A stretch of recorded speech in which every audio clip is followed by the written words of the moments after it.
ओम मंगलम भगवान विष्णु मंगलम गरुड़ध्वजः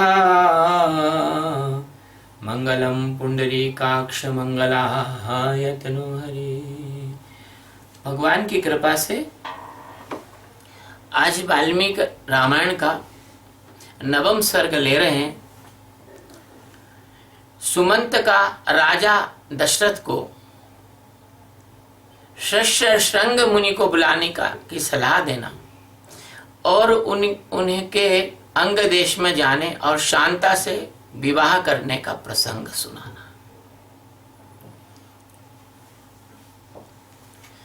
एतत् श्रुत्वा सूतो राजनमिदं ब्रवीत श्रूयतां तत् पुरा वृत्तं पुराणे च मया श्रुतम्।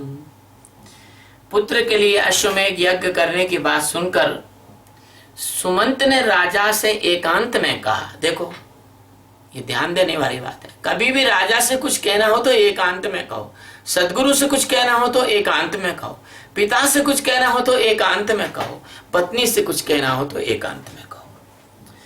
महाराज, एक पुराना इतिहास सुनिए। मैंने पुराण में इसका वर्णन सुना है।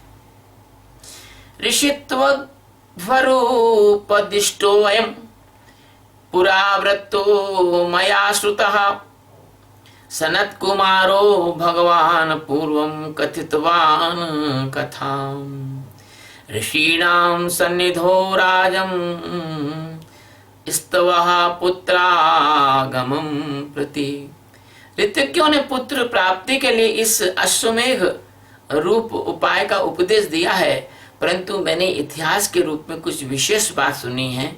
राजन, पूर्व काल में भगवान सनत कुमार ने ऋषियों के निकट एक कथा सुनाई थी। वह आपकी पुत्र प्राप्ति से संबंध रखने वाली है। काश्यपस्य च पुत्रो अस्ति विभाण्डक इति श्रुतः ऋष्यशृंग इति स्यातस्य पुत्रो भविष्यति। सबने नित्य समृद्धो मुनिर्वनचरः सदा। उन्होंने कहा था कि मुनिवरों, महर्षि काश्यप के विभाण्डक नाम के एक प्रसिद्ध पुत्र हैं। ये काश्यप ऋषि कौन थे? जिन्होंने कश्मीर बसाया था, ये थे काश्यप ऋषि। काश्यप से ही कश्मीर है।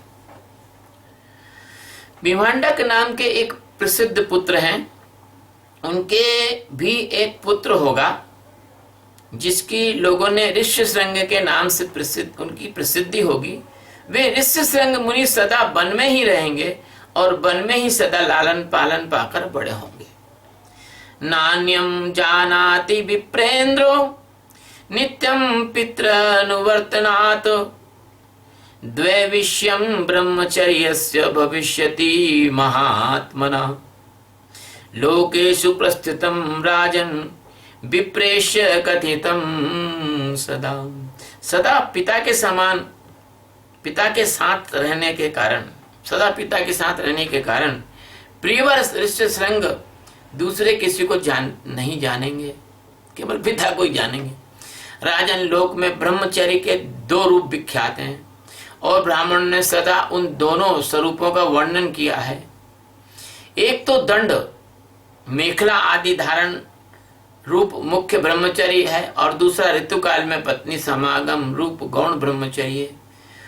उन महात्माओं के द्वारा उक्त दोनों प्रकार के ब्रह्मचर्यों का पालन होगा। अब बताइए, ब्रह्मचर्य का हमारे ऋषि मुनियों ने क्या कहा? एक तो वो जो दंड और मेखला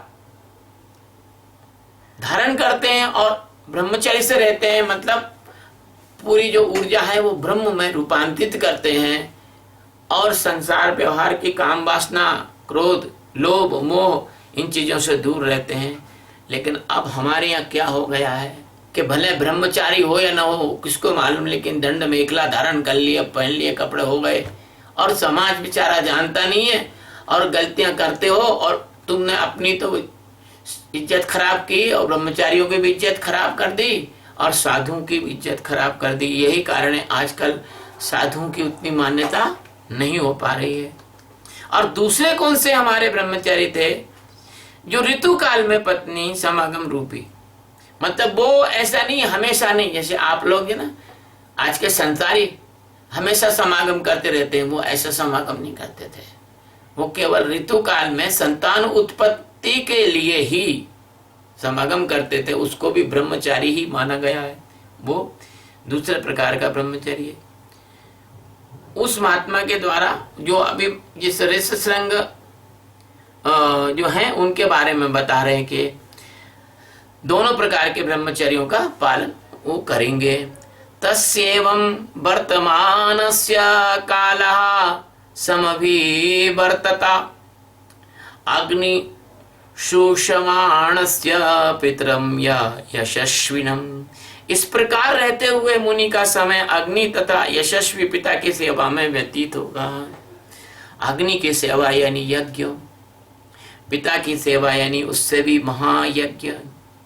पहले समय अग्नि की सेवा का मतलब यह था कि पहले क्या माचिस वगैरह कुछ होती नहीं थी।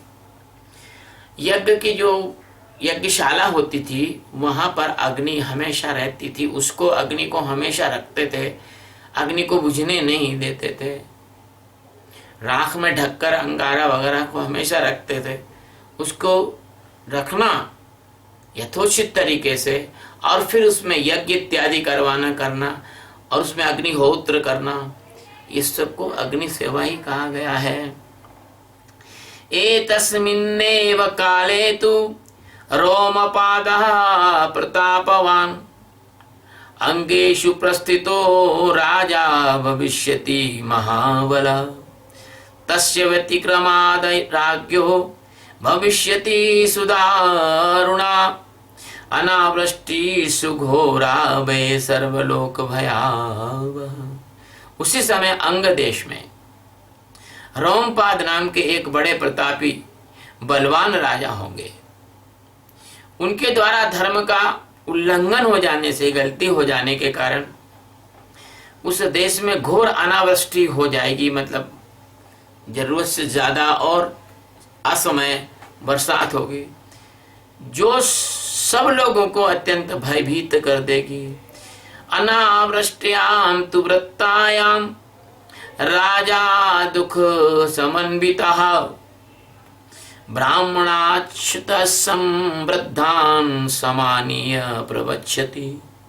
भवन्तः श्रुतकरवाणो लोकचरित्र वेदिनः समादिशन्तु नियमं प्रायश्चितं यथा भवेत्। वर्षा बंद होने से राजा रोमपाद को भी बहुत दुख होगा। वे शास्त्र ज्ञान में बड़े चढ़े ब्राह्मणों को बुलाकर कहेंगे, विप्रवरो आप लोग वेद शास्त्र के अनुसार कर्म करने वाले हैं तथा लोगों के आचार विचार को जानने वाले हैं, अतः कृपा करके मुझे ऐसा नियम बताइए जिससे मेरे पाप का प्रायश्चित हो जाए। इत्युक्त्वास्ते ततो राज्ञा सर्वे ब्राह्मण सत्तमः भक्ष्यन्ति ते महीपालम ब्राह्मणा वेद पारग। राजा के ऐसा कहने पर वेदों के पारंगत ब्राह्मण, सभी श्रेष्ठ ब्राह्मण उन्हें इस प्रकार से सलाह देंगे। विभाण्डक सुतम राजन सर्वोपाये निहानयः अनाय तुमहीपाल ऋष्यशृंगम सुसंस्कृतम। विभाण्डक सुतम राजन ब्राह्मणं वेद पारगम प्रेक्ष्य कन्यां शांतां वे विधिना सुसमाहितः। राजन विभाण्डक के पुत्र ऋष्यशृंग वेदों के पारगामी ब्राह्मण है। पारगामी का मतलब है जो ज्ञान को सीधा सीधा देख ले, ट्रांसपेरेंट है ना, मतलब सीधा स्पष्ट देख ले, बिना किसी मिलावट के और बिना किसी शंका उसके। भूपाल आप सभी उपायों से उन्हें यहाँ ले आइए और बुलाकर उनका भली बात सत्कार कीजिए। फिर एकाग्र चित्त हो वैदिक विधि के अनुसार उनके साथ अपनी कन्या शांता का विवाह कर दीजिए। तेषां तु वचनं श्रुत्वा राजा चिंतां प्रपत्स्यते केनोपायेन वेश्याक्यमिहाने तु सवीर्यवान्। उनकी बात सुनकर राजा चिंता में पड़ जाएंगे कि किस उपाय से उस शक्तिशाली महर्षि को यहाँ लाया जा सके। राजा ये नहीं सोच रहे कि मेरी कन्या का विवाह उस वनवासी जंगल में रहने वाले ऋषि पुत्र से मैं कैसे कर सकता हूं, मैं तो राजा हूं, सम्राट हूं। लेकिन पहले ऐसा नहीं होता था। पहले राजा अपनी पुत्री का कन्या का विवाह किसी ऋषि के साथ करने में बहुत गौरव समझते थे, उनको पहली प्राथमिकता देते थे, फर्स्ट प्रायोरिटी। अभी ऐसा नहीं होता। अभी तो तुम किसी ऋषि के पुत्र के साथ अपनी कन्या का विवाह कभी भी नहीं करना चाहोगे।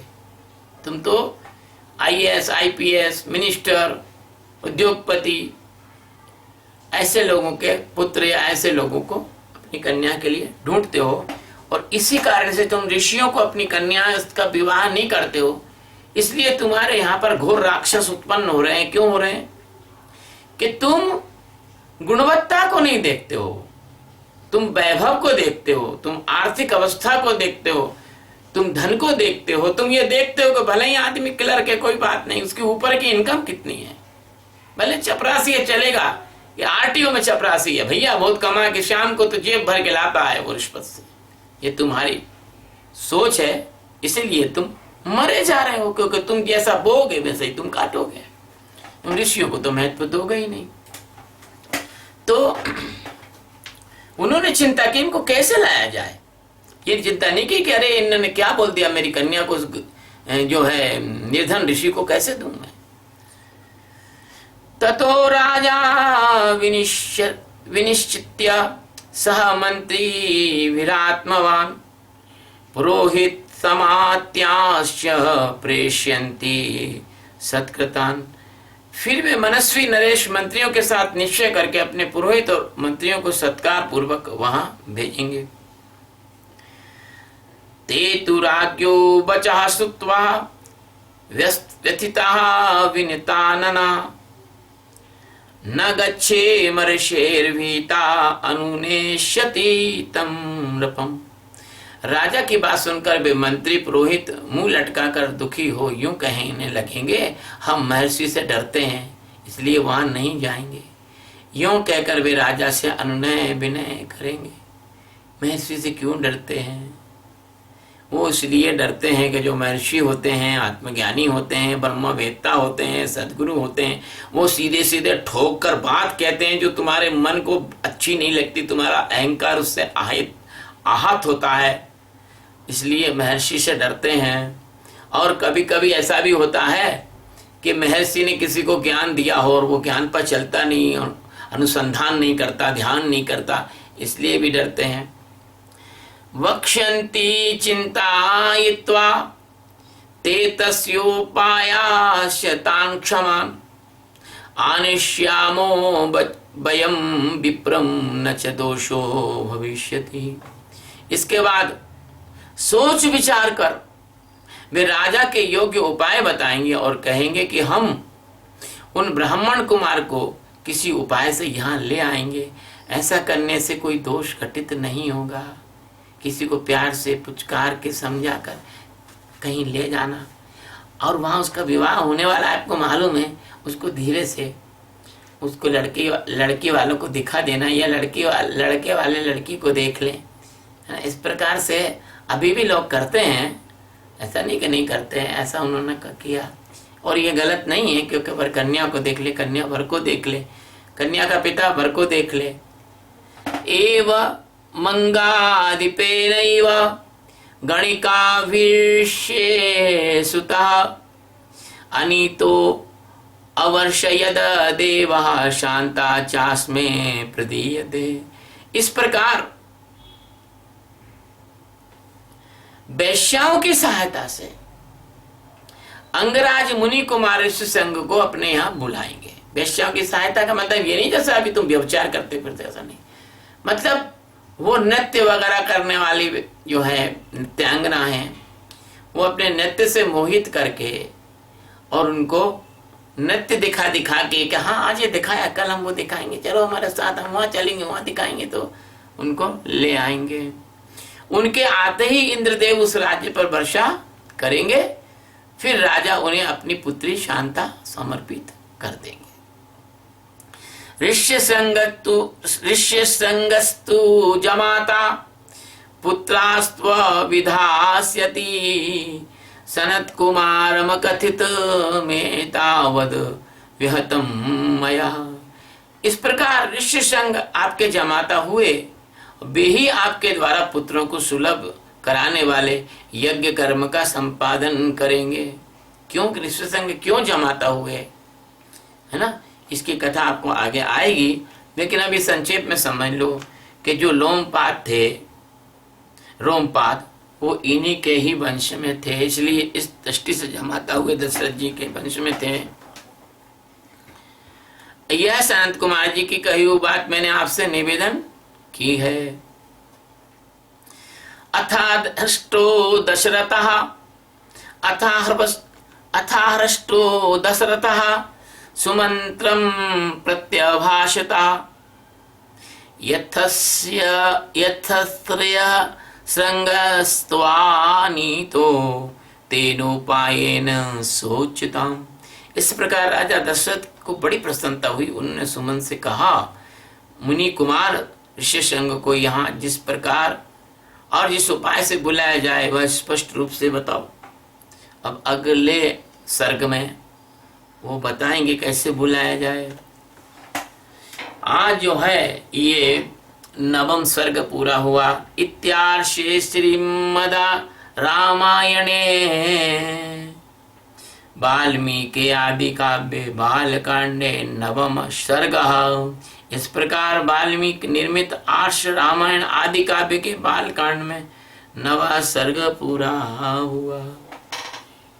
श्री राम जय राम जय जय राम, श्री राम जय राम जय जय राम, श्री राम जय जय राम।